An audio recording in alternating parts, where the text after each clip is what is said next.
son. Where'd you find this? Buckle up, buttercups. It's time to get down to business. Oh, yeah. It's the Totally Legitimate Business Podcast. Totally legit. Money.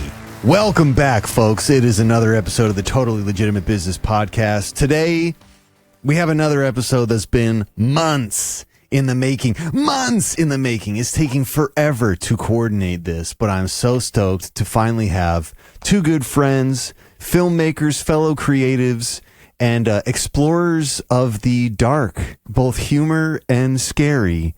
Please welcome to the show, Mr. Gore Abrams and Danny Bellini. Hey, how you doing? Happy to be here. Yeah, I'm so glad that we finally got to do this. Me too. Again, thank you for coordinating. Gore, for those that don't know, is currently living in France. Yeah, that's right. In Brittany. So we're coming to you live from across the world here. We're not actually live though. We are pre-taping this. And I had the fortune of working with both of you on the two of you's newest short, hopefully pitching for a feature called Locations. It was a blast. We'll definitely get into that. But I'm wondering if you could just kind of give people who aren't familiar with any of your work how you guys met and started working together, and we'll get into, evolving it to Locations. Okay. All right. Gore, you want to take it? Sure. We first met on a film called Hell House LLC. For those of you don't know that was a found footage horror film made in 2015, directed by Stephen Cognetti, and Old classic now. Kind of a cult classic. Yeah, I think it's available on Shudder. It has spawned multiple sequels. And Danny and I were two of the lead actors. Two of the leads, yeah. And I think that we both auditioned for each other's parts, and we clocked each other at the audition. I think one of us was going in, one of us was going out. Anyways, we both got the film. We were also roommates. We were staying in sort of this shoddy motel during the duration of the shoot. What city was this in, Danny? This was in Lehighton, Pennsylvania. I'm sure all the Hell House fans are aware because the location, we shot on location at an actual haunted house attraction. So basically the movie is about a haunted house attraction that's actually haunted. Little known to the actual makers of the haunted house. But if you go to Lehighton, Pennsylvania, you'll see the actual location is a active haunted house attraction that you can go to at 24-hour or throughout the year. And we stayed a few miles away at the Mahoning Inn. We shot on location for about 2 weeks. Even it's a full feature. We shot it in like 2 weeks. Maybe I think it was 14 days. I think was the whole thing. Wow. Yeah, like nothing. The entire shoot. And Danny and I were put together as roommates, as bunkmates. So we shared a room, and definitely, I think that sort of sealed the deal on bonding us together. This was a film that was high in pretty much all improvised. There was a structure, but we were given given a lot of freedom, and we worked. We were very dedicated to the project while we were there, and then it sort of blew up. And then over the years, Danny and I would kind of see each other socially a little bit.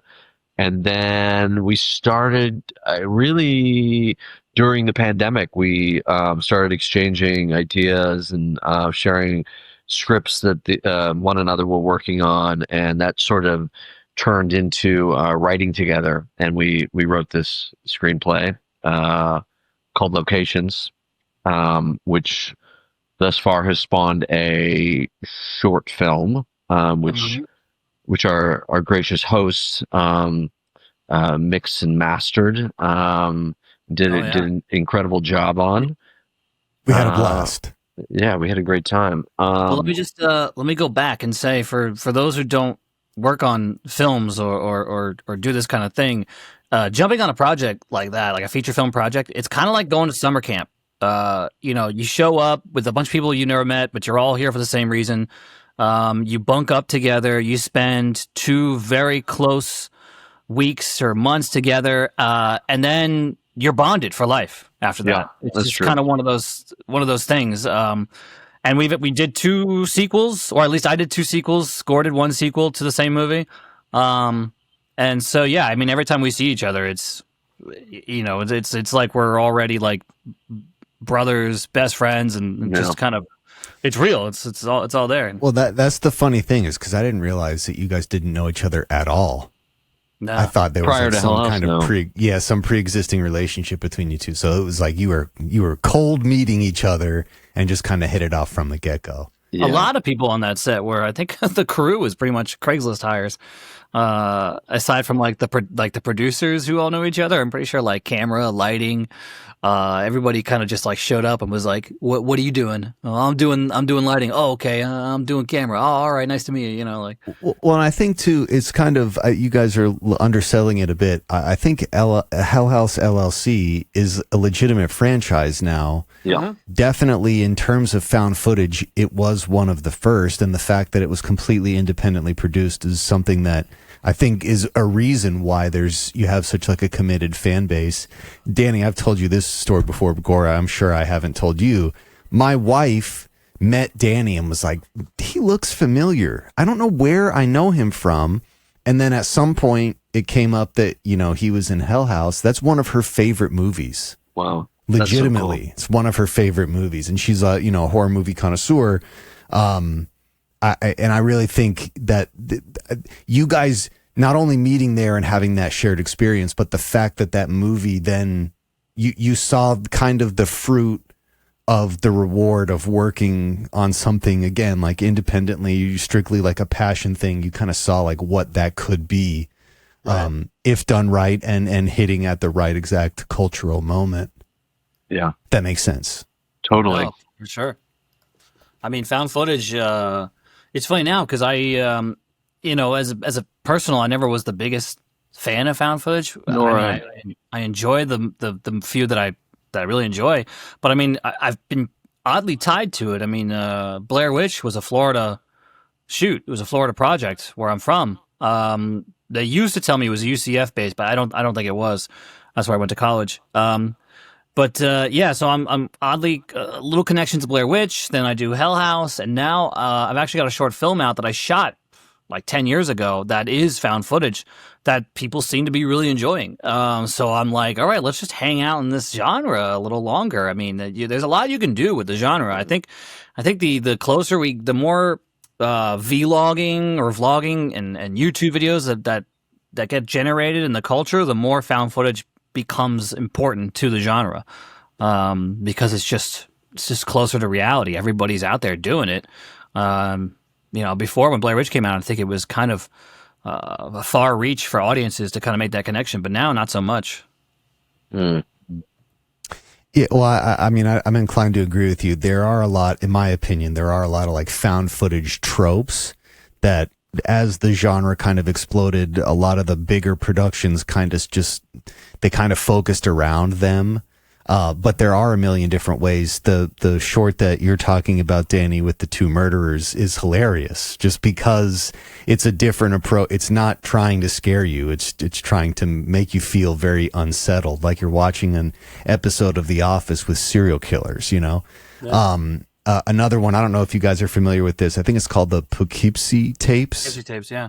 That was another like interesting take on found footage. But I mean, again, like the fact that Hell House LLC has an indelible impact on that genre, being as early as it was in that genre.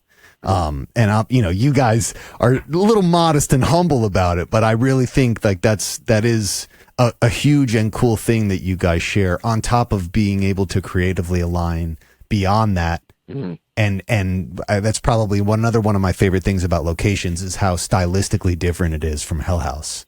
Yeah, totally. Oh, yeah.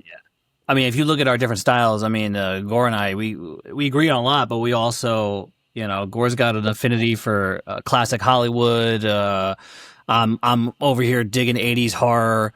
So like, you combine our 2 loves of film and you get this really interesting film, and then having us both come from a genre that neither one were that excited intending. About. Yeah. Intending for.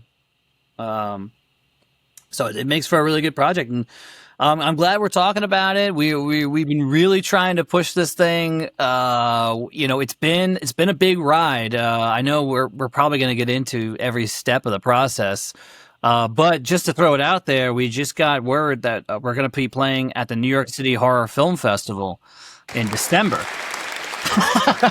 And I think, thank you. I think that's going to be our biggest festival that we play. That's sick. Yeah, so we're really excited about that. When is that? That's I think that's the first week of December. December 6th is our day, I think.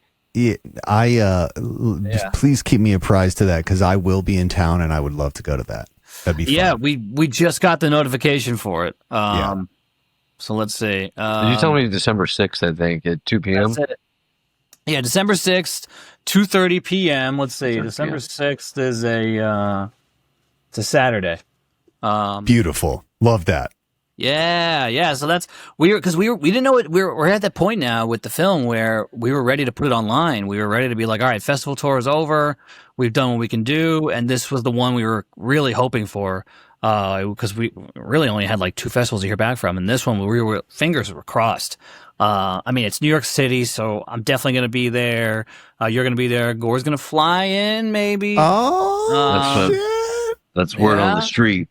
I love that. So we're really excited. It's also the longest running horror film festival in the East Coast. Wow. I think that's their motto. So, well, I think this will be a good point. Let's for sure come back to the festival portion of this, because that's like it's a whole section of this story. But if we could go back to the beginning, like you were talking during COVID, you were throwing scripts out at each other. Whose seed idea was this, and how did it come about?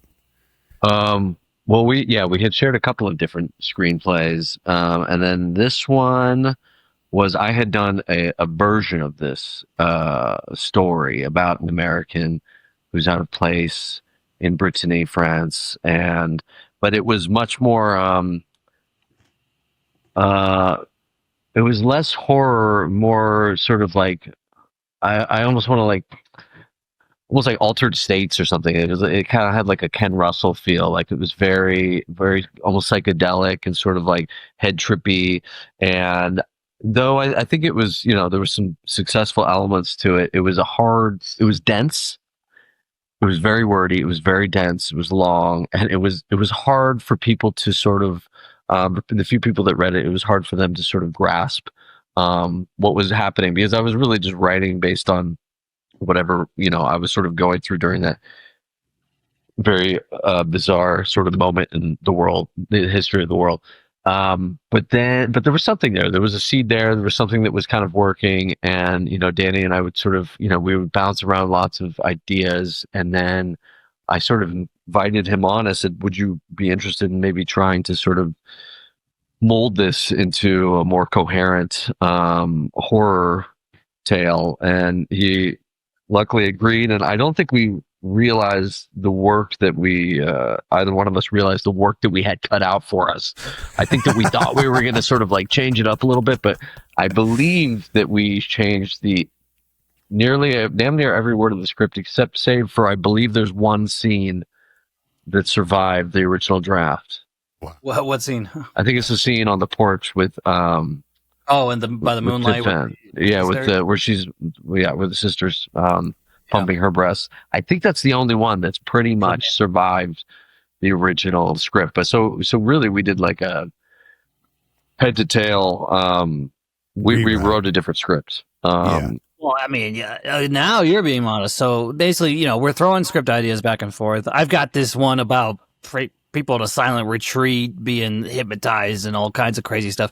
And he's like, oh, this is from my heart and my actual journeys and struggles and everything. This is the most honest thing I'm reading. I'm looking at this and I'm like, okay, this is real. This is something we should definitely dive into.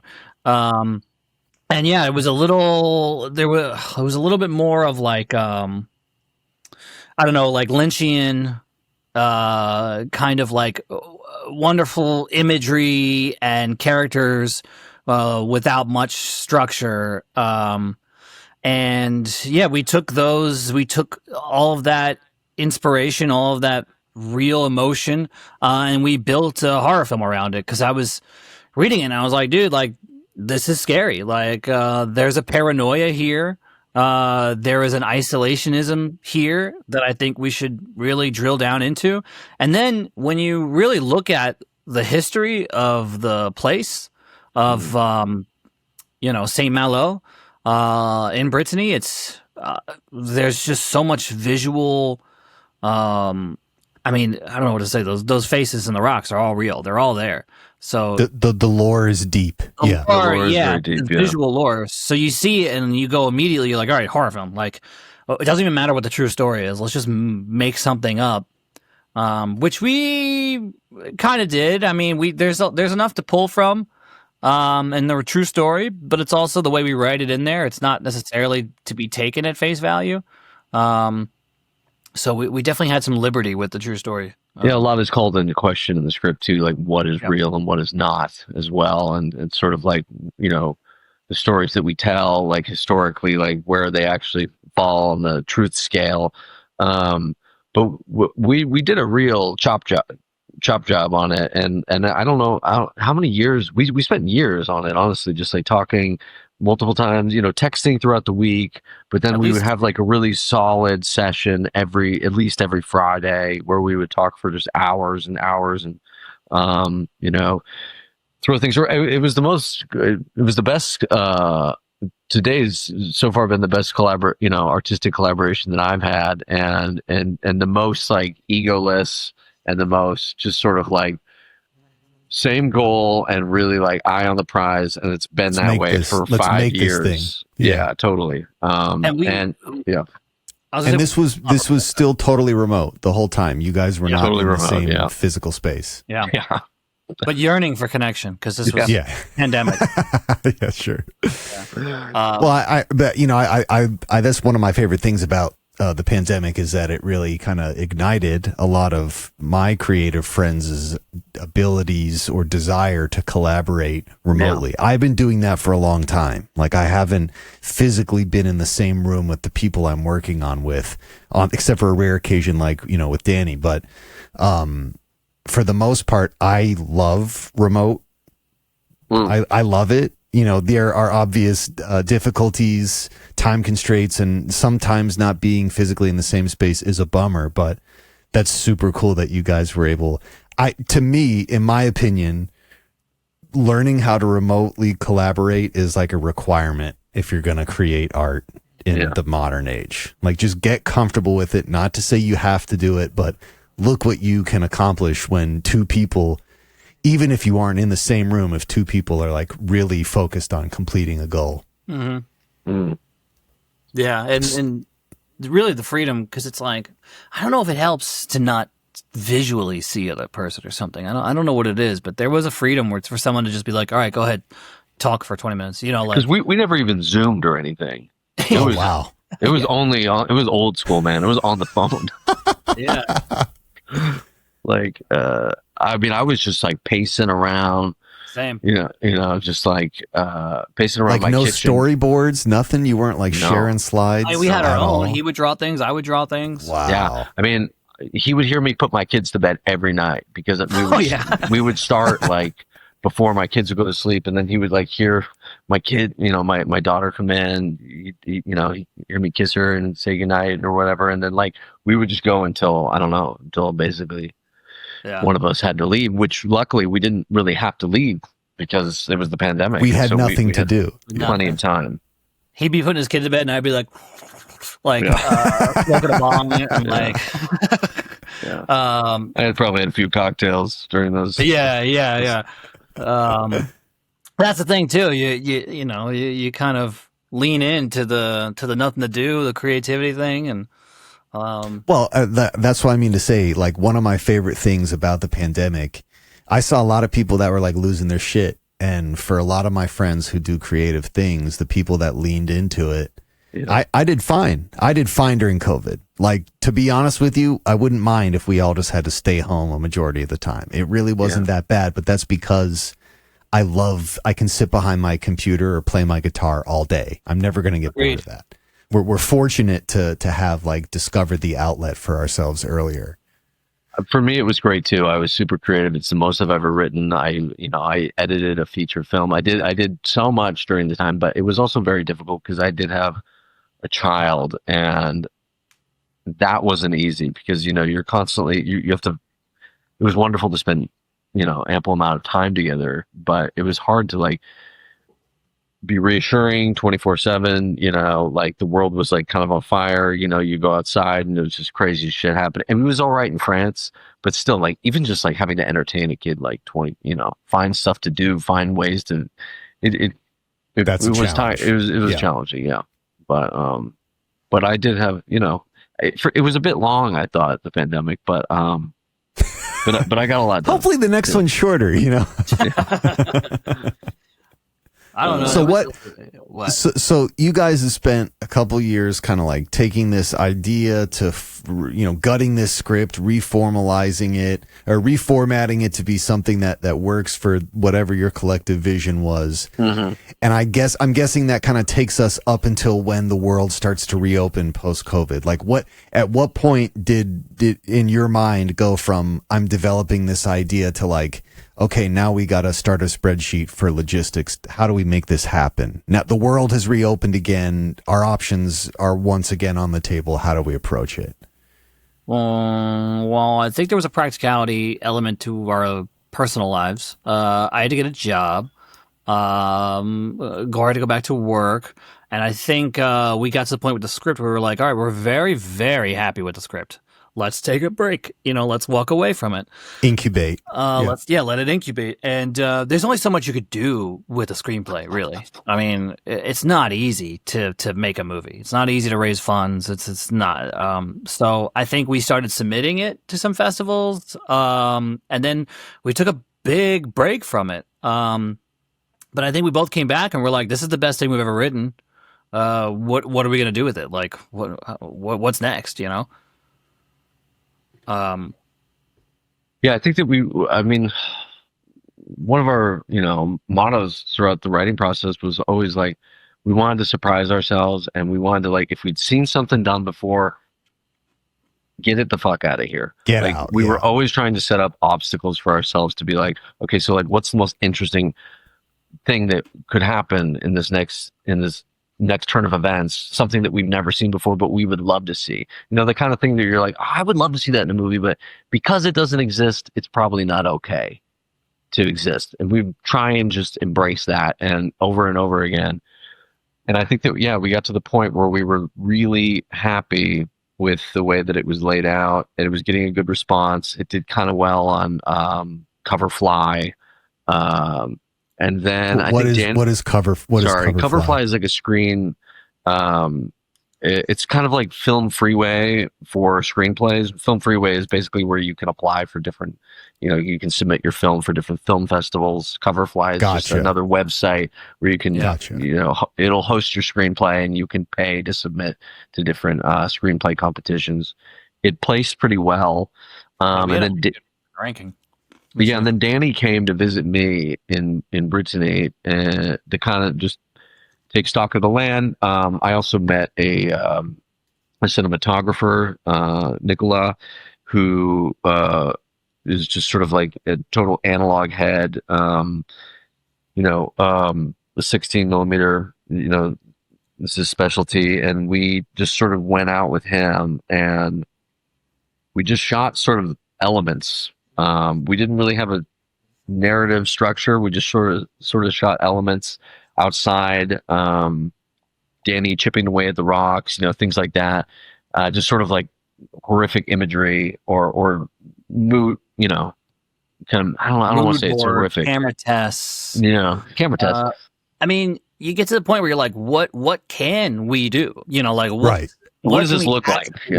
Yeah. So really, it was like, all right, let me come visit you and see what this place actually looks like. I thought it was much bigger than it is. And with the way we shoot it, we even make it look bigger than it is.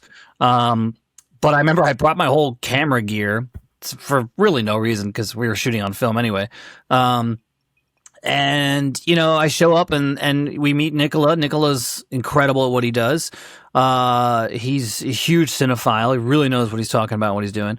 And it was, like you said, we were just experimenting, and we're like, all right, let's see what this looks like. Let's see what that looks like. Hey, why don't we get you chiseling at the rocks? And I'm like, oh, I'll do it. I got my long hair. I look interesting enough. Let's go chisel at the rocks. And let's find some cool locations. And then we shot your family staring into the camera. And we knew Gore was going to be, you know, the lead actor in it because, you know, when you write something, you make it a vehicle for yourself, you know. And we knew he was going to be the lead, so we're like, all right, let's film you, dude. Like doing some interesting stuff. And when we got back and we got they scanned in the film, it just looked so good. Yeah, we were like, we got to do more. We have to do more. Well, I think we were also getting to know each other, like the three of us, like from an artistic point of view, just like seeing how each other work. You know, like Danny and I had spent all these years writing together, but this was like a chance to kind of test the waters with like how we function like on a set, even though we kind of knew from Hell House because that was super collaborative. Well, it's like a rediscovery of that. Yeah, totally. And then down the road, I think Nicola and I shot some just like more mood stuff, like interiors, just so that we can try and keep building that out. And then at some point, Danny and I decided that we needed to test out sort of the directing too and the writing and see how the writing looks on screen. And so we wrote a short scene that we filmed that takes place with the lead character and the family, because we wanted to see like what do these words look like coming out of an actor's mouth? How are we going to collaborate working with actors and the camera on a location? And it worked really, really well. I think that we all really enjoyed the experience, and we were very efficient. But also, I don't know, we listened. You know, like we always say, like, oh, there's no ego between us, and hopefully that, you know, remains. And we didn't really set out to make a short film necessarily. We just wanted to sort of test the waters, and then, you know, Danny did an awesome job editing it into like a proof of concept short. I came out to New York for that, just to sort of sit and watch him do it. We collaborated on the edit. Yeah. Well, basically it was fast track. So like we were like, all right, we're going to film something. We have test footage. We have 2 days worth of test footage. We're going to film something. We had all these ideas. We had all these interesting, weird ideas where there's like eggs on the table, and they're like eating eggs, that symbolizes, fertility. Yeah. We had like these women walking out in and out of the camera, and some are pregnant. And eventually we were like, let's just do a scene. Like, this is the best use and the best case scenario to test out everything we want to test out. We want to test out the writing. We want to test out the characters. We want to test out our ability to direct. So let's just do one scene. So we took elements from the feature, combined them all into one scene, which honestly is a great scene. It doesn't exist in the feature, but it should. Oh, really? I thought that was legitimately a scene from the movie. That is hilarious. Yeah. I thought I mean, at least from the synopsis of how you guys were describing to me the story, that scene would work perfectly. Just saying. It does. It's a very similar scene, but the feature is there's just more going on. And a couple of the points are spread out. Like his whole speech about pioneers, that's a different scene. It hits a different note later. And I think in the movie, there's the baby he's not in the room, but the baby makes a bigger effect in the feature than it does in the short. They're eating a lot more. But it's very close. I mean, it's for the sake of it, you'll read the feature and you'll be like, oh, I can see this. But yeah, so we filmed that. We did it in one day. There's a lot went into that. But I mean, we had never shot, I mean, at least I had never directed on film before. So that was a test too. We ended up with 40 seconds worth of film left over at the end of the day, which is crazy because when you shoot on film, everything's at risk. Everybody has to be on their A game immediately because you're burning money every single time you roll that. So, they would go and it would be, Gore and our lead actress, the mother, and they would be going beyond where we wanted them to go, but it was just so good. And you had to be like, when do I cut this? Because I'm risking losing film, but I'm risking losing performance if I cut it. So it was a very experimental day that hopefully just thankfully worked out really well. Yeah, I love shooting on film for this reason. I feel like it just really ups the ante. The stakes are high, and you're painting with real materials, and you are risking something. And I think that most great art is made, when you do feel like you're risking something. I mean, there's obviously I've really benefited from shooting on digital a lot in the past too, but I don't know. There's something more streamlined too, I think, about shooting on film. It feels like a little bit cleaner. Like there's less. Maybe I'm just what is that word when you're not very technologically minded? An auto. You're beta. Maybe I don't have. No. But maybe I haven't kept up with the times too much. I mean, I'm looking at my laptop right now, which is from 2009. But I just all the bells and whistles that you need nowadays to shoot on these incredible new cameras. To me, it's very overwhelming. I mean, it's a totally different structure, but there's also a lot of room for playing around too. When you shoot on digital, the freedom is almost intoxicating to a bad extent. To a negative extent. Yeah, I think so too. When I used to take art classes when I was younger and I would be in school and they'd be like, draw anything you want. And I'd be like, why am I here? Yeah. Tell me what to give me parameters. And so I feel like partly as an actor, when I show up to a set and there's digital, I don't have the same parameters. And I'm kind of like, there is a freedom there to improv and to kind of explore and test things out. But if I'm on film, I have to dial it in. We really got to bring it and just trust that I'm bringing the right stuff. Feels dangerous. Yeah. Well, what? Okay, so making any type of creative project is like an undertaking. Doing it in another country they're upping the ante pretty high. Doing it on film is like, how do we make this the hardest thing to do possible? Yeah. So what were the collective? Now, granted, it wasn't necessarily super hard because to do it in another country because you have representation. Gore is physically there, But in terms of we're gonna do it here, we're gonna do it on film. We're gonna take these risks. We're gonna play a very dangerous and expensive game.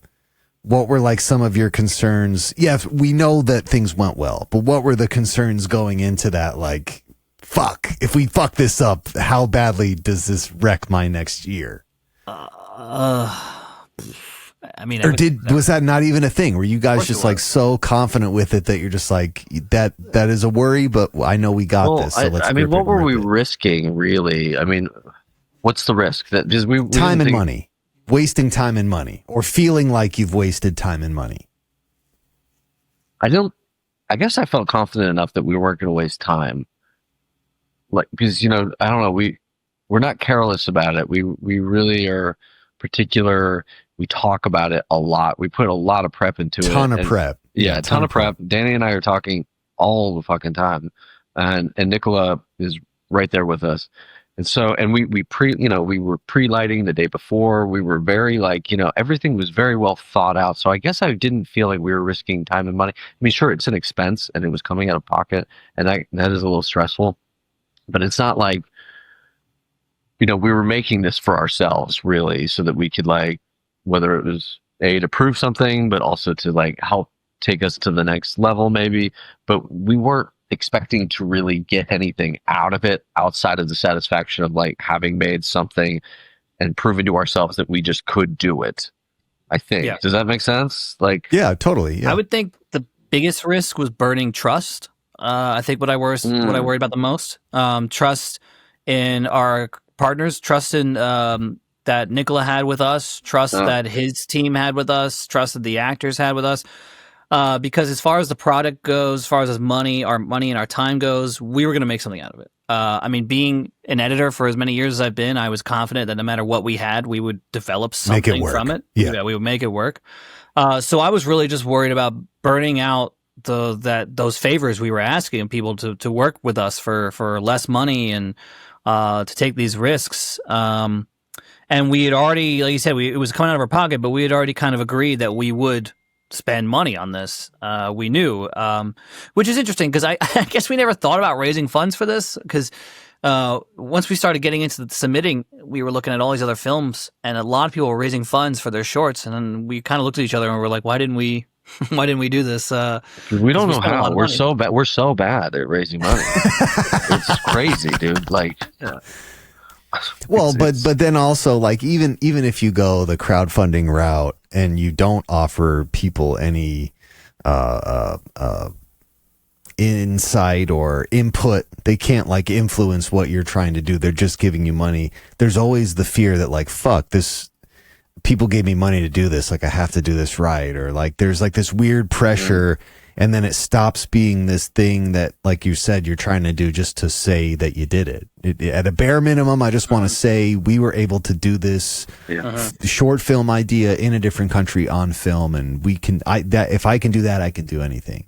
But when you start taking money, it's not just yours. Yeah. There's like all these other people who are kind of like, and in many cases, it's people who don't understand the actual complications of the process of even putting together like a 15-minute short film the way that you guys did. It was a Herculean task. Yeah. Like it's not an average, filmmaker's approach to doing anything self-funded. So I don't, maybe you can kind of speak to that like a little bit more, how it cost you money, but it wasn't necessarily about the money you were spending. It was more about the experience of like doing something on film. How much stuff have you guys done individually on film in your lifetimes?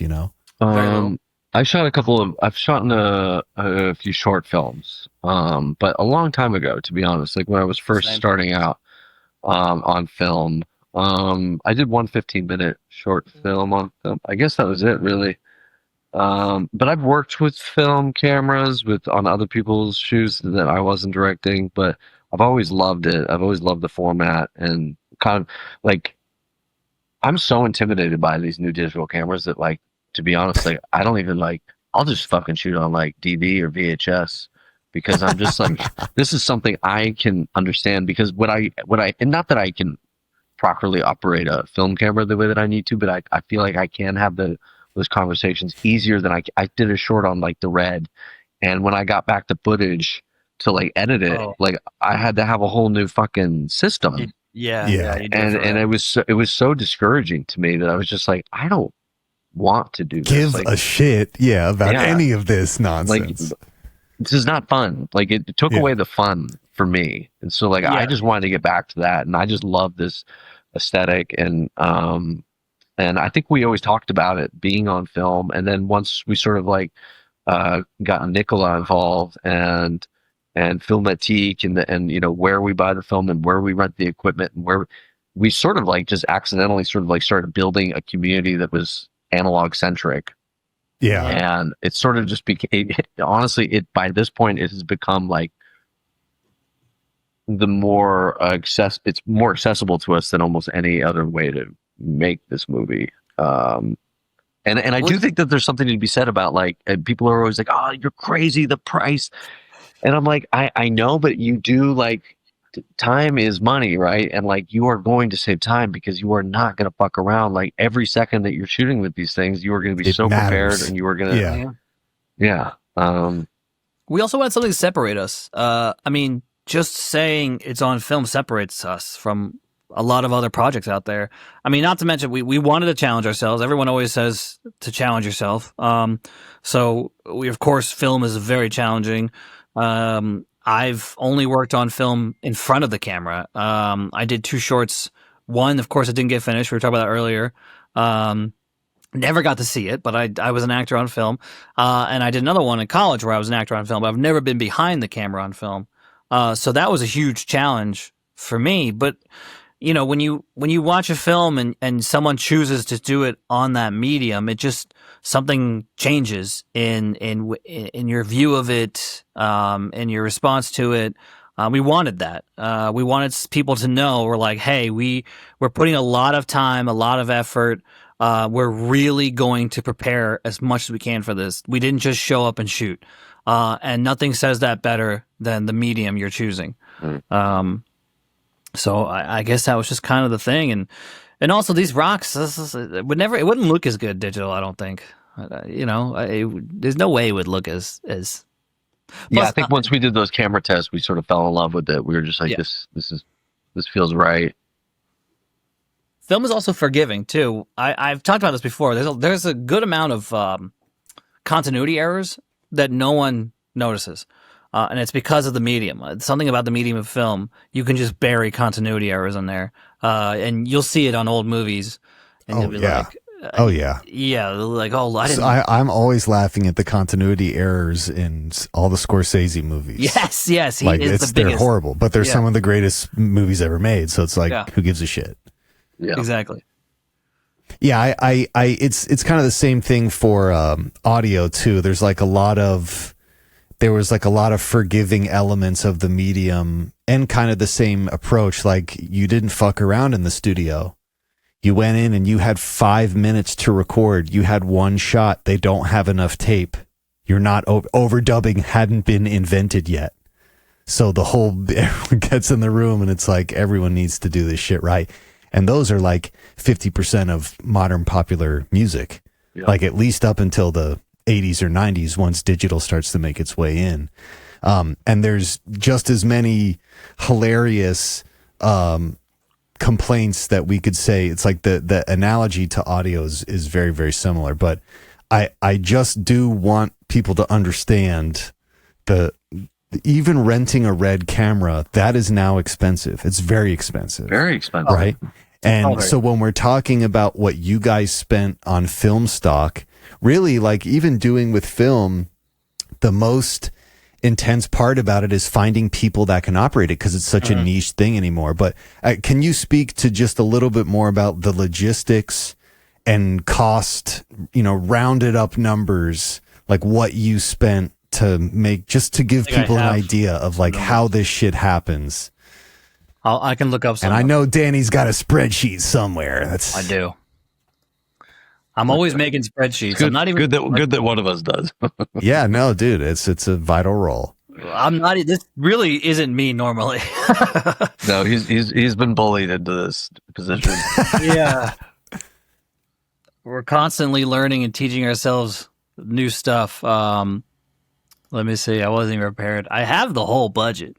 Oh wow! Look how bright my screen got. Hold on, like washed out completely. Also, just on the film note, I mean, we can quickly talk about. I don't want to get into it, but we could quickly talk about the demise or the destruction of media today, and the idea that we're using film because it's a tactile medium, and that people are going to want to come back to that. With the rise of all this slop, that there is going to be a need and a desire for old school tactile film. I 100% agree with you. We've definitely seen similar things with music and audio, with the resurgence of cassette tapes and vinyl records. I do think that, and kind of to your point, it's challenging. People that really love to do it, like half of the challenge is working within the constraints of the medium. The freedom that the digital world allows us. Like, even like recording, it's different when I'm recording to a tape as opposed to endless minutes on a hard drive, because I can fuck up for forever. And that changes the psychology of the entire experience. Or even just multi-track, like being able to layer audio.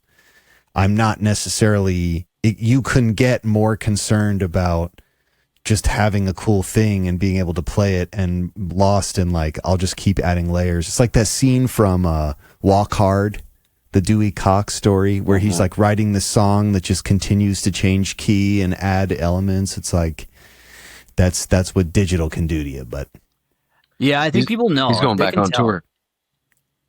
Yeah, he is. I saw something about that, actually.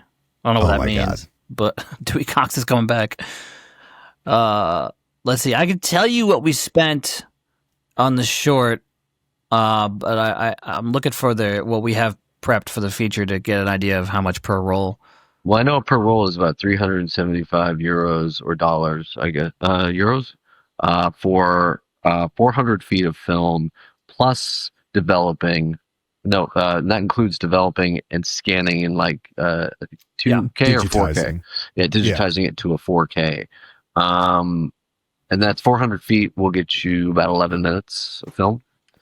So for like that dinner scene, we shot 7 rolls. So what's 7 times 375? That would be... Well, altogether, what did we shoot, Danny? Like 10 rolls?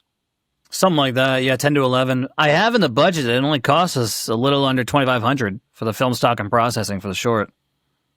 Yeah, that math checks out, yeah. Yeah. Okay. And then the feature, we're looking at a little over 45,000 just for film stock, maybe 113 rolls. And the gear was very cheap too. I think that we rented lights for only one day. I think the whole lighting package was $200. And I think maybe that was even with camera. Like they were giving us like a great deal.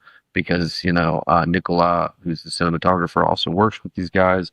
He's friends with these guys. So, like, that, to be honest, like, that does make a difference. Like, that makes a difference compared to maybe somebody who doesn't have the same relationships that we have. Maybe it would end up costing them more. I just want to be, like, as transparent as possible about, what things cost. But it's also, like, you got to know people. You have to get out there and that's how you make independent film, we save money. It takes people. Yeah, it takes a village.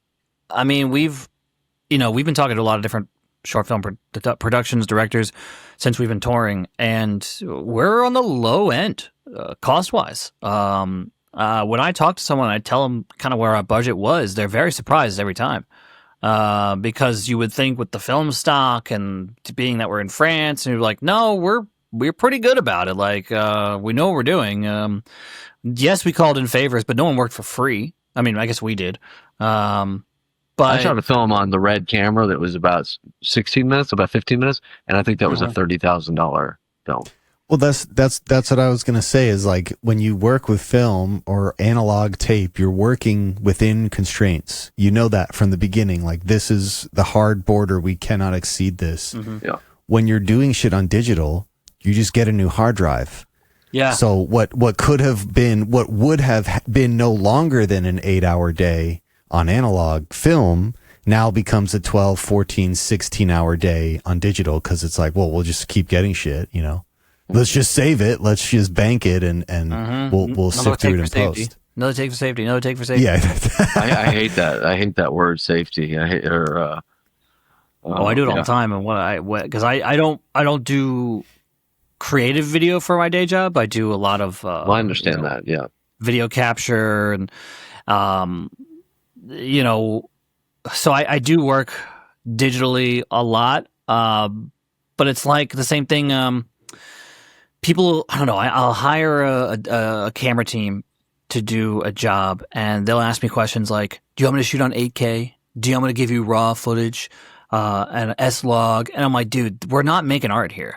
Like, just like shoot at 1080. It's gonna go streaming online. It's gonna get crushed through some compression. Shit. I don't need to buy a new hard drive for this project. Like, it doesn't. It's gonna be gone from my life in a week. Oh my God. So yeah, these new cameras, it's too much. Like Gore was saying, you don't need it all. I don't. When am I ever gonna need 8K? Literally never. Yeah, never. And I honestly, I find it funny too, because even people who are completely ignorant to the post-production processes of the art that they consume or the television or movies they consume, even those people are like, man, 2K looks too good. 4K looks too, I don't want to watch this. I'd rather watch 1080. Like, just aesthetically, it's easier for the human eye for that to feel real, or analog film. And there's a whole bunch of like hilarious, there's like some weird math stuff where that makes sense why our eyes would not want to see it. But 2K, 4K, shit looks too real. If I wanted to be there, I would have gone there physically, right? You know, if I wanted to be at a sporting event, I would just go to the sporting event. Otherwise, give me 1080p. Sporting's totally, because the frame rates are different. Isn't it also not just about that? It's not just about like just like plugging in like, okay, now make it 4K. Like, it also, like, that's careless. Like, you also have to, like, you know, finesse it and like, and make it, like, adapt it, like the colors and the lighting and everything to like make, you know, like people who really do this sort of like archival work or whatever, like, they're not just pressing a button, hopefully, like they're actually going in and they're really, don't you think like these Blu-ray companies that like are doing incredible things, like they're not just like, you can the 4K tell scans are new. The new 4K scans are different than, I think, Blu-ray. They were just pressing a button. Because, you know, you've got these new movies coming out in 4K Ultra HD, and everybody's like, okay, this blows the Blu-ray out of the water. But they're also adjusting color correction. There's a lot of movies that are coming out in 4K Ultra HD that look completely different than what you're used to. They're just adjusting color correction completely. And so someone's in there making decisions. I don't know if they're good decisions. Yeah. I think Batman was one of them. The 4K came out and it was all green instead of blue. Like all the crushed blacks became green rather than blue, or blue rather than green, something like that. Oh, really? And the entire internet freaked out, and they were like, "I've been watching this movie for 30 years. I don't understand why it looks completely different." So someone's in there making decisions when they do these 4K scans. Yeah. I don't know what decisions they're making. Well, they're supposed to go back to like the original source material if possible, you know? Yeah, but if we look at how the movie industry has been treating source material the past 20 years, I don't know if we can give them the benefit of the doubt there. You know, I that you're not going to the Sphere. You know, it seems like a cool experience, but I don't know if I need that experience to watch that movie or to. That's kind of like branching away to more pop culture stuff. I definitely want to make sure I ask you guys, as people who make horror films, what are your thoughts on the guys from The Whitest Kids You Know kind of coming in and adding some pretty considerable contributions to the horror genre? And I'm going to go on a little tirade here. Okay. People are probably going to hate this. I loved Get Out. Yeah. I thought Get Out was fucking incredible. Yeah, it's great. I thought it was an amazing entry into horror and branching out beyond just the skits. I was super behind Jordan Peele. I have not liked a single movie he's put out since Get Out, including Twilight Zone. They're a little too heady. And I'm not going to lie, when I saw the guys from The Whitest Kids You Know putting out Barbarian and, you know, weapons, I was a little hesitant. I love Whitest Kids You Know. It's an indelible part of my past, but I was absolutely floored by how good Barbarian was, because it wasn't trying to be pretentious. It wasn't trying to be something more than it wasn't. It was just a really fucked up movie, fucked up story, fucked up imagery with jokes laid in there. It was like, in the same way that Get Out was a very dark Key and Peele sketch, Barbarian was a very dark Whitest Kids You Know sketch. I haven't seen Weapons yet, but I have been closely watching that entire thing. And well, it's interesting, you know, comedy to horror pipeline, because we just mentioned two of them, but there's also the Danny and the Philip, I can't pronounce his names, the kids from YouTube who used to do the Ronald McDonald fight videos. They're the ones making Bring Her Back and Talk to Me. I thought Talk to Me. Oh, no, really? Bring Her Back. I loved that. Wait, bring her back. That was the new one, right? With Sally Hawkins. The newest one. I loved this film. I yelped in the theater. Okay, so Philippou, Danny and Michael Philippou, I'm pretty sure they're brothers, and they started by making Ronald McDonald fight videos as the best way to describe them, and they're hilarious. It's just someone in a Ronald McDonald costume running around beating the shit out of people. Let me see if I can pull one up. And they came out and made some of the best horror movies in the last few years. Yeah, here we go. Yeah, Ronald McDonald Chicken Store Massacre. Let me not play that right now, but it's kind of crazy. So there is an interesting pipeline of comedy to horror, which is interesting because I come from a comedic background. Yeah, same. And there's just something about the sentiments, I guess. What is it? What is it? I don't know. I guess there's maybe it's an egoless thing, because in comedy you kind of can't have an ego. You kind of have to be able to be trampled on, walked over for the sake of the joke. Be the joke, right? Yeah. Everything is in service of the joke. And I think horror, everything is in service of the scare or the vibe, maybe. It's also just like about having a good time sometimes too. Like, I mean, both genres are about, I think, A, having a good time, but also B, sort of like, I don't know, taking a real alternative look at the psyche and at situations and trying to see like a situation like from a different angle, whether that's, from a scary angle or from like a funny angle or from just a dark or whatever. But I do think that like they're the two best genres to see in the theater with an audience, right? Like 100%. Yeah. 100%. There's also shock value. A shock will get you to laugh. A shock will get you to jump. Yeah. And to that extent too, I do think I really enjoyed Barbarian. I really enjoyed Weapons. I do think there's an issue with rewatchability, because at least Barbarian relies heavily on you not knowing what's going to happen next. The mystery. Yeah. And I will say I did watch it twice and I still enjoyed it. But I know Gore is saying he watched Weapons twice, and it kind of fell off a little bit. Whereas I've seen Get Out a number of times. I think it's a masterpiece. Get Out, yeah. Yeah. Get Out's amazing. And I love, no debate. But I also love Us. Mm-hmm. I thought that. I mean, I find that movie so fun, and yeah, it's definitely a little bit more heady, a little more stony, but I find it so funny and scary. Honestly, I think it's a good horror movie. I've been meaning to rewatch Nope. I think this will be the year that I do it. Because I was Nope. Yeah, I know. I think it was a good Courtney film, but I didn't. Hated Nope. She was so mad, but that's because again, she's like a deep horror fanatic, and also like alien sci-fi fanatic, and it was like there was something missing. It was I love to see that crossover and like having those things, be on a movie that would be consumed by the masses, but I don't know. It didn't hit it. Thought it was doing too much, maybe. Yeah. Yeah. Well, it was okay.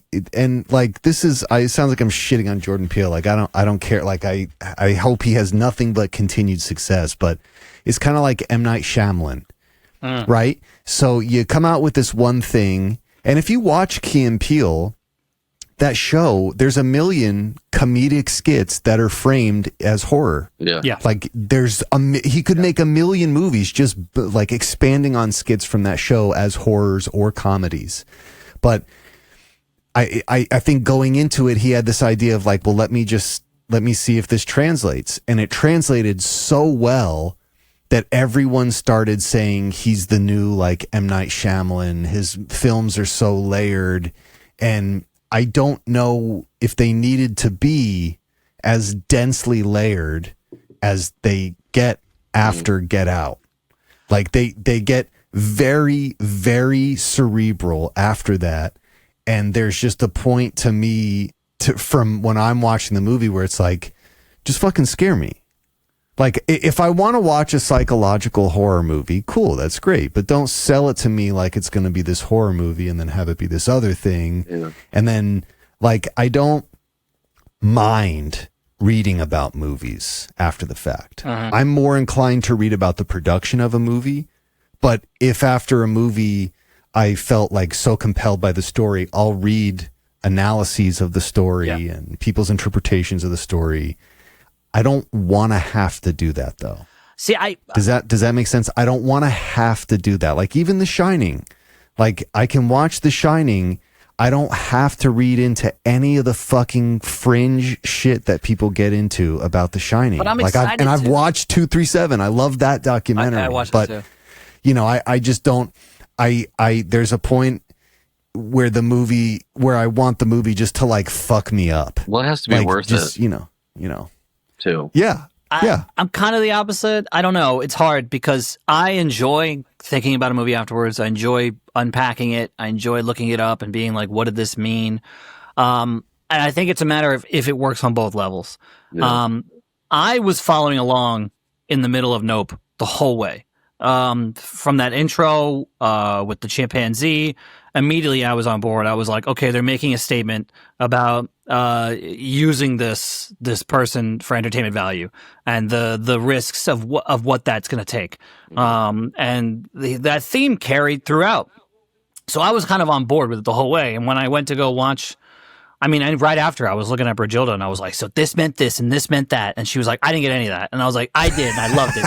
And then I go on the internet and I'm like, okay, I'm right here. I'm wrong here. I had a great time. Weapons was kind of the opposite, where everybody had built up weapons to be this giant metaphor, and you go see it and you leave and you're like, I'm not sure if that was a metaphor. I think it touched on a lot of the feelings that I had, but I didn't really feel like I could unpack it, which is not to say I enjoyed it any less. I do think that Weapons was probably one of the best times in theaters this year. I mean, it was just such a fun movie. I mean, I was scared, I was laughing, I was thinking, but I don't know. I didn't feel like there was more to unpack. Whereas Jordan Peele, his movies, I was like, I know there's more here. I know that he's making choices every step of the way. He's making a choice. It's like when you see a Hitchcock film, you're like, everything was a choice. But is he Hitchcock? He's close to Hitchcock. He's close to Hitchcock. He's pretty close to Hitchcock. I do think Hitchcock made decisions with every single frame of his films, and I think Jordan Peele. I mean, you got to think about the guy has been putting out cinematic skits for years. He's been doing. He's got a language that he speaks that a lot of people can't speak, and it's the same thing with Zach Kreger with Weapons. I mean, he's been putting out short films for years in his web skits. It's a language. If you can speak that language fluently, then every choice you're making is specific. But I'm going to go back to what you said too. Like Weapons, it doesn't need to be this deep thing. Yes, it's probably it tries to be though. It tries to be, and even when they have gotten stuff out of Zach Kreger, it's probably ultimately him processing the grief of Trevor, his friend Trevor dying. The other guy from Whitest Kids You Know, right? Yeah. Mm-hmm. But it doesn't need to be deeper than the same thing with Barbarian. That's why I love it. It didn't need to be deeper than that. It just exists. I just wanted a good, scary movie, like a good movie where I'm legitimately the whole time like, what the fuck is going on? All right, but then what is the monster here? And then the reveal of the monster just being like, primo, the monsters are real because the monsters are us. Loved it. It doesn't need in horror. I don't want every movie to be The Shining. Every movie can't be The Shining. And not everybody is Kubrick or Hitchcock. And like, props to Jordan Peele. I don't think he is fucking Kubrick or Hitchcock. I didn't say Kubrick. No one's Kubrick. That's fair. No one's Kubrick. But I don't think he's coming anywhere close. You know, even with Hitchcock, like. But The Shining didn't have hidden meaning. The Shining had hidden. The Shining was fucking with you. The Shining, the whole hidden meaning of The Shining was it was an enigma of a film. It constantly was confusing your subconscious. I don't think there was a hidden message. I think there was a hidden motive. Agenda. Yeah. Yes. The agenda and the motive was to unsettle you beyond the plot. But even like Charlie Kaufman. So I love Charlie Kaufman scripts, and when you watch his movies, everything is built into everything else. Every character and arc is like a piece of the bigger character and a piece of the bigger arc. Being John Malkovich is one of my favorite films. Every element of that movie is part of a bigger element. They're all telling the same story. but you can trace them all back down to the same core idea. And that's why I like Jordan Peele. He had one core idea and he built it out. And I think that's what he's doing. Whereas Zach, I think the core idea was that he's like, man, people weaponize trauma. Boom, let's make a movie.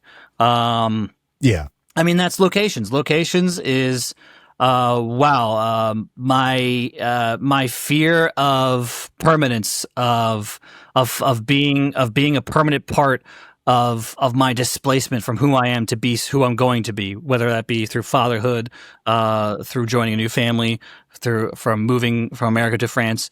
All of that fear is unsettling me. And boom, let's make a horror movie out of that. Let's build out of that.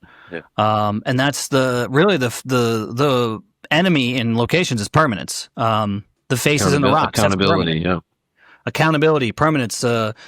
Once you carve something into stone, it's there forever. And that's kind of the thing. Once you have a child, you're there forever. You're forever accountable to another soul. And it's similar to marriage. You're a part of history. I mean, the character. Yeah, the character is trying to. You never know anything about his past. Really, he's always saying like, "Yeah, I wasn't really close to my parents. Generational divide. I don't really you don't really know any." He's from Arizona, which for my money is like one of the most generic fucking places that you can. Yeah, right. Exactly. Like there's it's just totally white bread. There's no sort of ethnicity background. There's like nothing. It's just like the most. So the fear of actually having to be a part of any sort of sense of history is really what like this guy is going through, and like the fear that like you're like, oh my god, I'm going to be part of a lineage is like it's fucking terrifying. Yeah, and we try to make choices in every scene. We try to pull on that in every scene. We try to be like, okay, where is his fear coming from? And we're always trying to base it in this fear of permanence because this character is used to traveling for work. Being a location scout means you're constantly going to different places. You're constantly looking at other homes, at other cultures, and you're deciding, oh, I want to use this. I want to, Who am I? What do I stand for? Yeah, exactly. I'm just a photographer who decides that your home is aesthetically pleasing to me. Okay. So, I do think that if hopefully someone, we make our film and someone goes and unpacks it later. I mean, the problem is we're unpacking it too early, and it's confusing to people. Well, I also think like the point that you're making here is that it doesn't have to be complex. Personally, for me, I find the real horror in those kinds of things. Yes, the scary monster is scary, but it's not real. Like the real horror is the moments in our waking lives where we feel that unease. Mm-hmm. That's the scariest shit of all time. That is the real scary. And I think there's so many aspects of Locations, at least from the short, that nail it. We don't need to beat people over the head or force people to go read a 2-hour explanation of what it's about. They get it immediately. In the same way, like they get the dread from The Shining. Like there's so many elements of The Shining that I got from the short. There's so many elements of Eraserhead that I got from the short. And again, like those are movies. Definitely. Those are movies that are hard to like ask anyone what is happening here, but everyone kind of agrees like I'm unsettled. This makes me feel unwell. Mm-hmm. I don't know. I think you guys nailed that. Thanks. I'm really excited to see even the bigger releases in horror kind of shifting back toward that because I love a heady movie, but every movie doesn't need to. I'll bring this one up too because Gore's connected to it. The Substance, fucking great movie. It didn't need to be deeper than that. It's like you immediately get what the enemy is. Tons of great practical effects. Incredible performance from everyone in that cast. It doesn't need to be, and that movie did pretty well because it doesn't need. Everyone can get it. Like you get the fear. You get that this is a metaphor for self-image, and it was flawless. And all these films that you're talking about, Eraserhead, The Substance, The Shining. Like what's so great about these movies too, and this is a term that Danny and I are always saying. Is just like fucking turn it up. Like turn it up. And I feel like that is becoming sort of like you're seeing that a lot more in popular films now. Just people are fucking turning up the volume. They're not like, trying to trick us so much. They're trying to just sort of say like, this is what the fuck it is.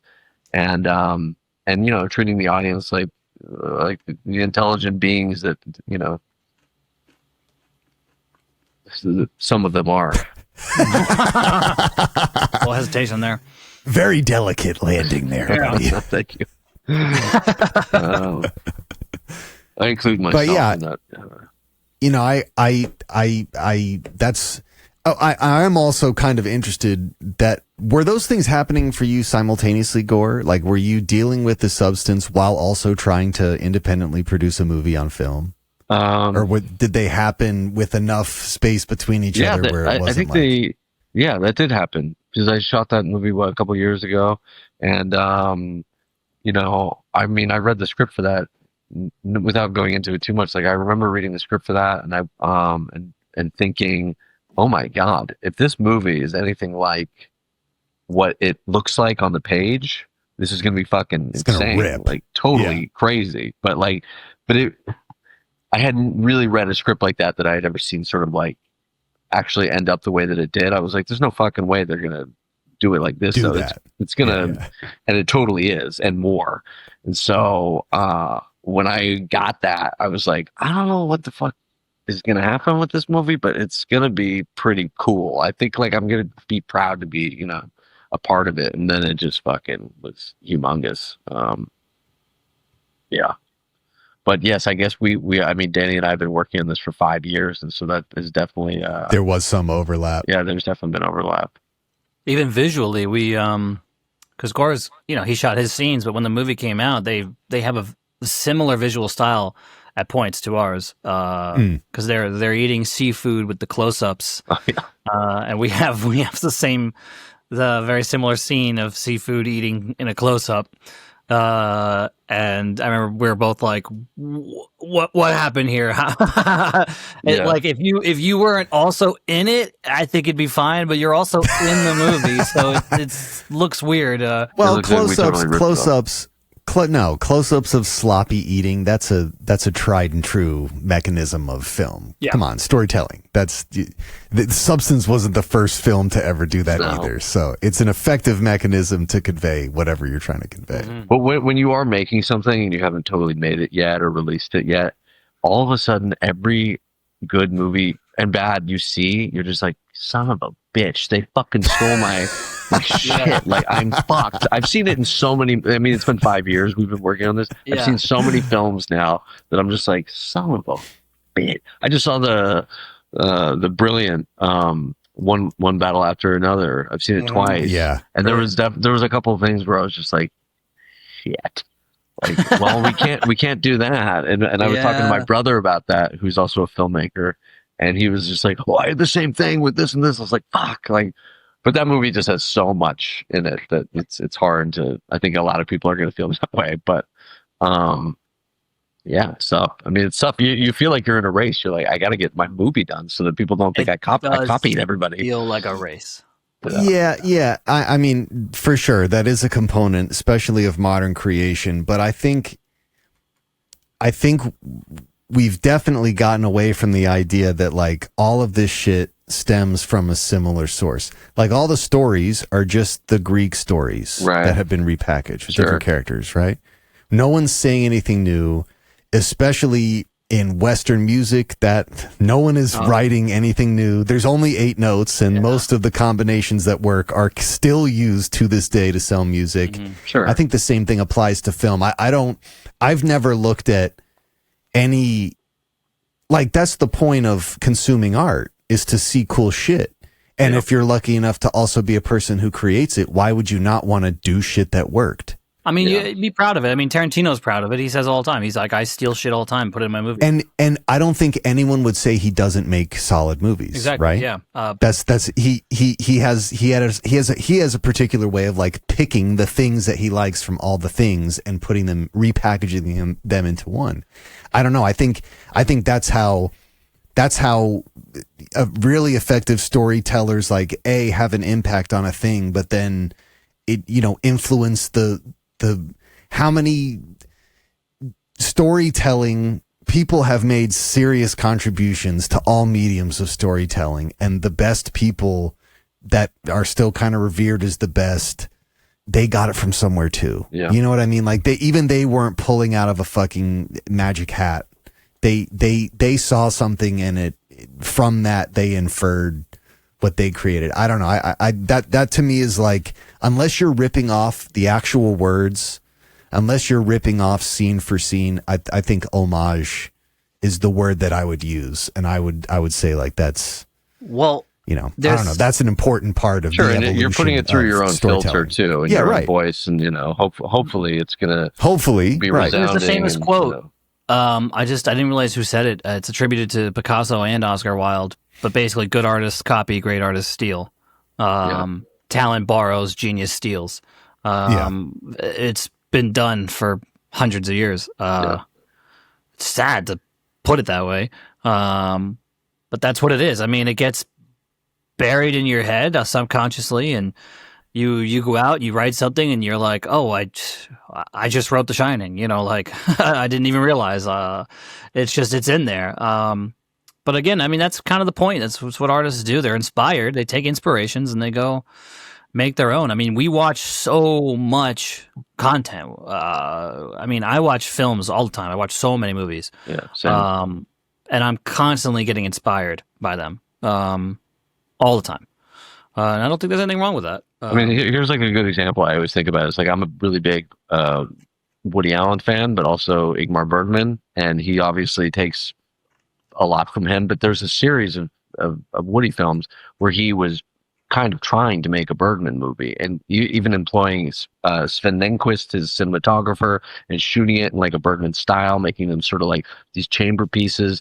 And those are some of my favorite movies, the Woody ones, because even though I recognize, I'm like, yeah, he's making a Bergman movie, but it's through his own filter, through his own voice, like through it, you can see all the steps. I mean, it's like the most like clear example of theft, but it's just like, yeah, but it's not. It's totally there's its some own kind of evolution. Thing. Yeah, there's an evolution. It's totally its own thing. Like, even though it's you know, it's even cover songs. Some cover songs are better than the originals. Sure. With that? Sure. Well, and I also, you know, I'm also of the mindset that, like, you know, there's, I don't know, man. I look at all of anyone's particular approach to doing something is unique regardless of what influences they had. And I would venture to say that most of these people, while they're making most of the movies that we've been talking about, they didn't think that they were going to be what they ended up becoming in terms of their impact on society. Yeah, right? Of course. Yeah. Every one of them was an equal measure of just like, I'm going to follow my creative whims here. Mm-hmm. The Shining just happens to become one of the most, you know, popular horror movies. You know, there were just elements of that performance and edit that it is not, Kubrick didn't cram it down the throats of people. He might have known. He might have known he was making a masterpiece. I mean, everything out of Kubrick became a masterpiece. That might be true. Even like some of his earliest films, at some point he probably kind of recognized that, like, I can do whatever I want. But I don't think that every filmmaker, even filmmakers who, like, when I love a movie, I always love to see if there's director's commentary. And most of the time when you watch those things, they're like, man, we didn't know it was going to turn into this. Like, we didn't know we were literally defining the future of practical effects with this scene. Right. We didn't know that. We were just doing it. We were experimenting it, and we pulled from this and that, and it worked, and it resonated with people at that time. So I don't know. I mean, there are, go ahead. I was gonna say, mistakes on film all the time become the best things to do. I mean, obviously the best example is Jaws. The shark didn't work, so they showed it less, and everybody was like, they were so smart, and all of them would be like, well, I think they showed too much. Yeah, even then, he still thinks they showed too much, and they would have showed. I saw the 50th anniversary, and I was like, it's too much shark. It's so funny. I remember he told me that. He's like, it's like the one thing they all say about Jaws, and then Gore's like, they showed the shark too much. But they're constantly revealing that what they didn't plan became something good. I mean, it even happened with us. Our lead actor, was it the night before, the morning of, was like, I can't walk. The father was telling us he couldn't stand up, he couldn't walk. He almost didn't do the film, and we were like, are we driving you to a hospital right now? And he was like, no, I can do it. And we had to reorganize the entire shot list so we could prioritize him getting out as soon as possible. And I don't know, maybe that's the whole reason we shot with up to 40 seconds left to film. I don't know. If we had gone the way we planned originally the night before, maybe it would have been different. Maybe we would have run out of film. But that little challenge that happened the morning of, I mean, we were sitting there thinking, we're like, okay, let's start the camera here and let's move it around the table for each new shot so that our first shot is of Loic and every shot after that is less and less of Loic. Yeah. And I mean, you'll see at one point, Loic's hand is my hand. You go from this really old French man's hand, and suddenly it's a young American man's hand, and you have no idea. You're not looking for it. Young, prissy hand. Yeah, a non-workman's hand. I do have calluses. A rough, from a rough to an uncalloused. Very soft hair. Yeah. Lotioned. But maybe that made the difference. I don't know. But your hands. No, not the hands. The reorganizing of the shots. Yeah. Well, I wanna make sure we touch on this too before we wrap up too. I want you to kind of explain to people the process of submitting to film festivals. Now, you have submitted to a bunch. You've gotten some awards at a couple of them. It's been like a pretty good festival run for you guys, again, independently putting all this together. But can you explain to the audience, you create this thing, you package it, we do the post mix, we have everything laid out for release. How do you go about releasing something like this in the smartest way possible? Well, we didn't know that we were making a short film. We just were making a thing that we were going to try and use to test our skill set, but also to hopefully use it as sort of promotional material to show to investors or production companies. It remains, I believe, a successful proof of concept. I don't know that it is a successful short film. That's not to take anything away from it. I love the piece, but I don't know that it doesn't necessarily work with the beginning. There is a beginning, middle, and end, but maybe not in a satisfactory enough way for a lot of people. And we didn't get into a fair amount of film festivals because of this. But we did get into some really solid ones, and who were able to at least recognize, that it had some merit. But I do think, if I was to do it again, with the foresight of where we were going with it, I think that I would have probably structured it a little bit differently so that it was a little bit more malleable in a short film sort of narrative context. Yeah, so we ran into a lot of issues with, like Gore said, we made a proof of concept. We made something ambiguous enough to want you wanting more. And when you submit what we have to a festival, they want too much. They're watching this and they're saying, you didn't answer my questions. I can't leave this film satisfied.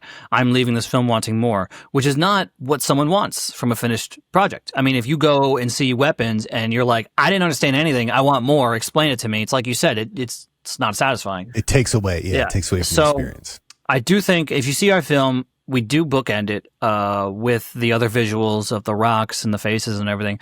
And that's in an effort to say, look at how beautiful this landscape is. Don't you want to see a movie with all this? But it suffers because we're giving too much ambiguity. If looking back, if we had just submitted the scene and we treated that as a standalone scene short film, I think we would have done better. Gotcha. Because, I mean, you open it up on dinner, you get the character who's meeting the family, you get the threat from, the mother, and then it ends. And you're like, hey, that was a great experience. But when you watch it now, you're like, wait, there's also a ghost story. There's also stone faces. There's also this mask. We overloaded it, which, I mean, for a proof of concept, we did great. Because, you're like, oh, I want to see what that mask means. I want to see what those faces and the stones are. But as a short film, It's really not what people want to see. They don't want to leave that ambiguous, that open-ended. Personally, for me, I think if you're okay leaning in to a few of these mysteries, I think it's complete. I think the first festival we played at, people were telling me that it felt very complete. They understood it. But I also screened it in France for an audience, and people really, really dug it. I screened it multiple times during one day, and packed audience. Everybody loved it. So wow, a lot of conversation happening afterwards. Yeah, but it gets a great response. I just think because I screened for festivals too, and I'll watch features, and if they leave me with too many questions, I don't find it to be a successful feature. And that's, you got to look at that on the short film front. If this short film is leaving me with too many questions, they didn't do their job. And we asked too many questions with our short film. Not to say that anyone who's accepted us in the festivals made a bad choice. I mean, if they accepted us, then they understood what we were saying, and they got what you were going for. They got what we laid down. But I think, we get this a lot because we've been trying to sell this movie for a while, and we love to be esoteric. We love to be flowery with our language. We love to leave it open ended, and we've actually been talking a lot recently about trying to hammer it down, even distill it even further. Like, it's still too open. Like, we really, really have to distill this down to the simplest form, because it's just still too much. It's like, if you try to sell Nope on all of the layers. Like, if you sold Nope and you were like, this is a movie about what it means to use an animal for your own purposes on film and expose. And it's like, this is a movie about UFOs. Stop there. And that's what we were doing. We're making this movie. We're like, this is a movie about the fear of permanence in fatherhood, and no, we have to just say that's fine for a podcast that lasts a couple hours, but not for not for an elevator pitch. Yeah, I mean, we've been going through all the steps. We're literally everything they tell you to do. We're doing it. We're figuring it out every step of the way. And now what our tightest synopsis is. A location scout travels to France to meet his pregnant girlfriend's family and learns of a curse that may turn outsiders into stone. Stop there. Don't talk about him being a father. You can go into it later. Don't talk about the fear of permanence. You could talk about that later. You get the American fish out of the water story. You get that. For sure. And turning to stone. That's all you need to know. Ghost story. Stop there. So I guess if we're giving advice to filmmakers, put everything you want into it, but if you're going to start selling it, distill the hell out of it. Get it down to the bare minimum. And we can't do a festival circuit again. Like, if we cut out the bookends and submitted the scene, we might do better, but we can't do that now. It's dishonorable. We toured. You have 1 year to tour your film. It's really not cool to well, and again, I think once again, you guys are underselling yourselves here. What you did here was it was a Herculean task, just producing this thing, and the fact that you were able to get it into any festivals, much less festivals that you have looked to feed you information about up and coming shit. And have walked away with some awards from those festivals. That's not nothing. Like, that really does mean something. And maybe you weren't intending on making this thing a short film, and it was really more of a proof of concept. But I think that what that proves is that the proof of concept works. Yeah. Is that even when it's not billed just as this short story, some people still resonate with it. And if some people in a large enough sampling will resonate with it, having this thing as a full-fledged feature, people will still, I don't know, to me it's like it proves like the thing works, the idea works. There is a percentage of an audience who will watch this and want to know more, be willing to sit through an hour and a half explosion of this idea or concept. It definitely works. It resonates. People leave the theater. I mean, you should see it when we're there in an audience. It gets so many laughs. It gets gasps, and people. It really resonates in a theater. I think the theater makes a big difference. I think if you watch it on your screen at home, just like everything suffers when you're watching it on a screen at home. When you watch it in a theater, it just really has an impact on the audience. People do get it. I am very proud and excited to have been in the festivals we've been in, and very thankful for that. And yeah, I mean, as a feature, it's just going to be more of the same, more of the good stuff, more of the. Actually, it's going to be a lot more. There's so much more there's so much more that didn't go into the short. And I was the one to talk about making a short film versus proof of concept. I was the one pushing for festivals. When we made this, Gore was very much like, why would we submit these to festivals? And I was just going through the motions. I was like, what else are we going to do? We people need to see it. I want to get some wreaths. You want that satisfaction. Yeah. You want people to give you the notification to be like, yes, this is good enough to be in my festival. Yes, I understood your film enough to play it.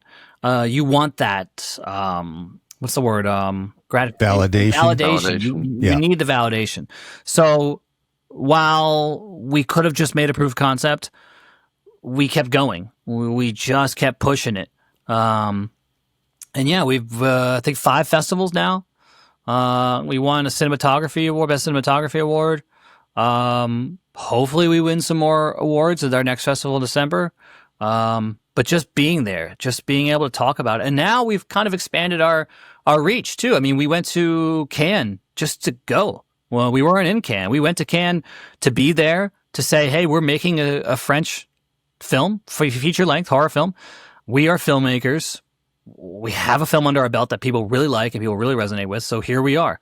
Talk to us, meet us. And we're both doing it again and again. I'm going to Austin for a week. Gore, where's the festival you're going to? The Court-Métrage. It's like a short film festival in Rennes, where I live. There's also a film festival next week in Dinard, which is also in Brittany. Hopefully I can come to New York. Hopefully we go to Cannes again this year. But really, yeah, I mean, it's about getting out there and just fucking saying we're going to do it, but then really doing it. I think that the whole point of making this thing was also the validation for ourselves, just to say, like, we did do something. We are doing everything. Like we always talked about, like, we don't ever want to be in a position where we're like, we should have done that, or we could have done that, or what if we had done that? We're just like, we're going to fucking do that. Whether that's, it's putting our money where our mouth is and our skill set and like whatever, talking about it and asking favors and doing it, but we're always trying to do it the smartest way possible and the most economical way possible, but really just like, we don't want to leave any stone unturned. And I think that's no pun intended. Right. But that's like, hopefully what will carve out the difference, between us and people that just talk about making it, which there's, not that I blame anyone for that too, because it's a fucking, it's a big task, but I don't know, man. I just think you're here once. Yeah. Do shit you want to do. Lean in. I said about everything. Lean in on everything you want to do. We almost, just to give you a little too much insight, we almost just changed the title. We're giving every thought its due. And that's kind of going back to our collaboration efforts. If we have an idea or a concern, we give it the time that it deserves to go through it. We exhaust it. Yeah. And one of them was, is Locations a good title? Are people responding to it? Does it have an initial reaction? Is there something better? And I think we spent like 2 or 3 weeks racking our brains over title options. It was exhausting. It really was. It was stressful, and it was, for me, it was emotional. Like pitching names, coming up with names, like arguing about names, denying each other, then like presenting them to other people. Sort of like we would find one that we kind of like, and then I would say it out loud, and then all of a sudden it would just die. Like, it was a really emotional 3 weeks. Sure, yeah. It was awful. Like, it was like naming a child. Yeah, we're not changing it. Yeah, in the end, well, we're not changing it. We got close, but you went there. You entertained the idea. You went there. Yeah. Well, the idea was like, let the short live. The short exists. If we need to change the title, we'll change the feature. change it on the script, on the page, and then we'll change it when we make it. But nothing really was there. Nothing was standing out. I want to say on the record, too, I did test it with AI. Oh, yeah. I hate AI. What did it say? What did it say? Just a bunch of fucking bullshit, I gotta say. Yeah. Nothing good. Nothing. Yeah. I do use ChatGPT for work. Sure. And yeah, I did the same thing. I was like, just spit some titles, spit some shit out. Yeah. I will say it helped. I actually asked ChatGPT, I was like, give me every phrase related to travel. Give me every idiom related to being a foreigner. Now give me every Bible verse related to being a foreigner. And I was really reaching. That's not how we're supposed to.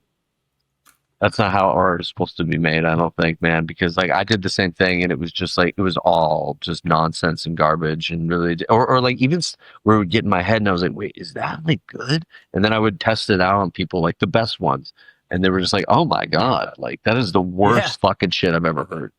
They reacted. So we had one we really liked, and like everyone reacted so poorly to it. Because I tested it out at work. I got colleagues who were big horror film fans and ones that aren't, and we really liked this title, and they were like, no. They're like, oh, I would never see that. Like, I have no interest in that movie. I had people telling me like, I would never go see that shit. I was like, okay. Weird. Well, again, at least you went there. Yeah. AI, that's a whole rabbit hole, but I'll agree with you. I don't think people want shit that's made by people. I use AI tools, but that's all it is. It's just a tool. It's like the same way that I use Pro Tools to mix audio. That doesn't make anything cool. I'm not going to trust music that Pro Tools makes by itself without me doing it. You won't. Yeah. But a lot of people are going to. Some people will. Not everyone. I had one of my buddies who's a really like a Grammy-winning audio engineer. I had him on the podcast, and he brought up a really good point. He's like, McDonald's. Everyone knows McDonald's is shit, but it's still one of the most popular companies in the world, right? That is the case. However, fine dining is not in jeopardy. Okay. Netflix. Fine dining is not in jeopardy anywhere. It never has been, never will be. All right. Netflix. Everybody knows they make terrible content. But what's happening to Warner Brothers? They're getting bought out by Paramount and Skydance. What's happening to independent films? They're getting harder and harder to make. So I agree. Everybody likes to say, they're like, no one's going to want to watch that crap. Like, AI is going to make movies. Nobody's going to want to watch it. I'm like, are you kidding? Do you know what they watch already? It's not that no one will want to watch it. It's that human created art will always have a space, just like fine dining. Okay, it's always going to be there. People are always going to want to consume that, even if an ecosystem emerges where almost everything that we are consuming as the consumers is AI. Especially at that point, there will at least be a subsect of people who want to get away from that and consume. Let me ask you this. What's the least successful independent business venture? Is it restaurants? Probably, yeah. Well, then there you go. The metaphor stands. It's going to be more and more difficult to make the films and fine dining. Yes, fine dining still exists, but the amount of places that survive are very low, and they're rare. I'm not obviously. Do you want your local neighborhood deli that makes the best breakfast sandwich? Do they need a fucking Michelin star? Like, do you see what I'm saying? Like, well, now the metaphor is getting confusing. It will be hard. It's already hard. Yeah. It's always been hard to create independent movies. It's never been easy. Right. That's always been hard. True. Yeah, but people have always done it, and because of that, and the risks and innovation that people take when they take on those tasks, adds to, this. I don't know, like the AI thing to me, it shouldn't discourage anyone from creating anything. That's all I'm saying. Definitely not. If anything, it should empower you to create more. And again, looking at AI as a tool, like I don't want to consume anything that AI generated. No. Really. yet. But I will use AI to correct my grammar because it's really good at that. Yeah. Right. I'm still going to have to write this story, but I'll have AI format it so that it looks does that make sense? I don't know. I've always I see AI as a tool, definitely for people who do like video editing or audio editing. Oh, it's built at some point now, yeah. it's going to save us thousands of clicks. Sure. It's built. You know, there's still a human steering it. We're always, even with prompting shit, like you have to come up with a prompt and asking the AI is a whole thing. Anyway, that's like a whole fucking other, it's a whole other tirade. Yeah. I think we can just kind of get back here to summarize what you guys have done here is really cool. You went the absolute hardest route possible and it paid off. And if nothing else, it's served as a proof of concept in your mind. Could we do this on the big scale? I think if nothing else, all the awards, all the film festivals, even the finished product, just having that, like knowing like, oh yeah, we could scale this. What us doing this on the big time would be this much more of an expenditure of time and money. And that's not as unrealistic as I thought it was 2 years ago. It's not crazy. And we're going to go for a big push online. Which is I'm happy we're doing this podcast. We're really going to start pushing. The film is going to play in December, so we're not going to put it online until after that. But I would say mid-December, we're probably going to release the film online, and we're hoping the audience eats it up. But we're going to be putting out a lot more content. We're going to be putting out some raw footage takes. We've already done a take just to kind of get the word going, get the word spreading, get the excitement from the internet. Our Instagram following is kind of low. So you're going to be seeing more leading up to the festival. We're really hoping to bring a lot of people to this festival or bring some excitement to it. I do think it might be double. I think you could stream it too. I think it's like a double in-person and streaming festival. Sick. So I'm going to look into that. But that's where we're at. We're really trying to get ourselves out there. Hopefully you're going to see a lot more of us. I'm going to be at festivals. I don't know if anybody's watching this. Going to go to the Austin Film Festival. I'll be there. I'm going to be in Orlando for the Spooky Empire. We're really just trying to lean in. So if anybody wants to follow us, like and subscribe. Love that. Yeah, you can't forget to mention that. And we're going to do I think we're going to do the short film through YouTube link. I don't think Vimeo is the best. I think YouTube's going to be better for public reach. I think Vimeo is good for festivals, but also Vimeo changed their whole model of subscription. They raised their prices ridiculously. Well, this is the hell that we now live in. Everything is a subscription. They squeezed we pay more, but the service never gets better. Yeah, the service is the same. Absolutely true. Step it up, Vimeo. Well, dudes, I wanna say thank you as we're kind of like wrapping up here. Thank you for doing this, awesome. giving me the time. Yeah, thanks. It was really cool to kind of debrief and like post-mortem. Like I learned so much about the project that I just did not know from. Cool. Even like kind of being.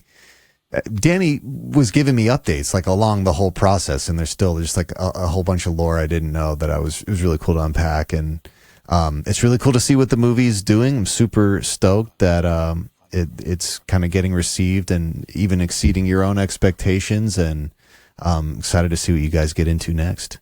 Yeah, thanks, man. Yeah, thanks, James. This was awesome. This is cool, and we didn't talk about it much, but thank you for your sound mixing. You did an incredible job. You put a lot of work and creativity in that was super fun. Yeah. Like I was saying before, I generally hate being in rooms with people anymore. Like I prefer people just send me files and me do something to it. But when getting to work on this shit with my friends is why I started doing this, and it was really fun to just get a couple days deep in listening to strange sound effects and adding reverbs and weird echoes. But it was really a blast. I'm really excited that you guys asked me to be a part of it. And again, I'm happy that you guys fucking did something with it. We were talking about this before we started recording, and there's so many people who will start a project and even take it to completion but never release it. And it's just been amazing to watch you guys have this plan and just execute it step by step. And know in your minds that when this does scale up, you're prepared for it. You know what that means, and you can do it. So yeah, we're gonna make the move. We're gonna make the feature. It's just a matter of how much money we use to make it. That's really the difference. Yep. We'll make it. 2026. Well, we'll add the link to that in the description whenever it does happen. But in the meantime, if you want to check out and support what Danny and Gore are up to, I will have all the links that we discussed in the description. So be sure to check those out. Support these two guys. They're doing some cool stuff, and we'll have to have you back on once you've done the next cool thing. Yeah, and come to the festival in December. And we have a trailer. You can link the trailer in the description too. Brilliant. Yeah. Yep. You know that. You worked on that too. But yeah, anybody who's watching, follow us on Instagram. Check out our website, locationsmovie.com. Watch the trailer. And if you're in New York City, come to the festival. New York City Horror Film Festival, the longest running horror film festival on the East Coast. We'd love to have you.